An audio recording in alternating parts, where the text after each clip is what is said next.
60% de nos pensées au quotidien sont négatives. Mais d'où viennent nos pensées d'un point de vue métaphysique?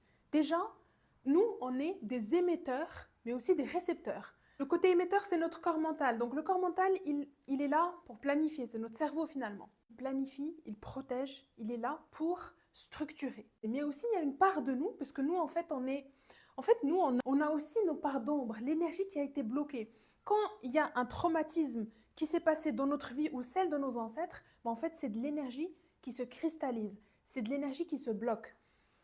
Elle se bloque ici, et finalement, qu'est-ce qui se passe? Donc c'est comme si on a un traumatisme, donc une énergie stagnante à l'intérieur de nous qui essaye de se libérer. C'est comme un prisonnier à l'intérieur de soi qui essaie de dire mais oh là là, écoutez-moi, écoutez-moi. Donc la troisième source de nos pensées, c'est toutes les consciences qui n'ont pas de corps. Donc toutes les entités qu'on va dire qualifiées de négatives. Et on parle souvent de bas astral. En fait, ces entités-là, en fait, nous, on est un petit peu des vaches à lait, un petit peu des batteries pour ces entités-là.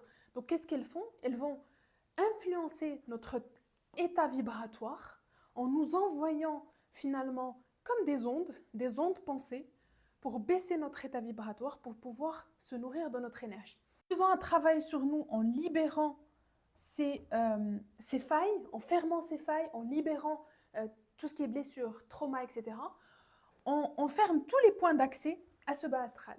Et donc, on monte en état vibratoire. Et quand on monte en état vibratoire, c'est ça qui est sympa, on peut accéder à des courants de pensée. C'est pour ça qu'on parle de courant, parce que finalement, tout est vibratoire, on accède à des courants de pensée qui sont dans les hautes vibrations. On peut même accéder d'ailleurs à des idées créatrices, des idées de projets, c'est des idées de collaboration.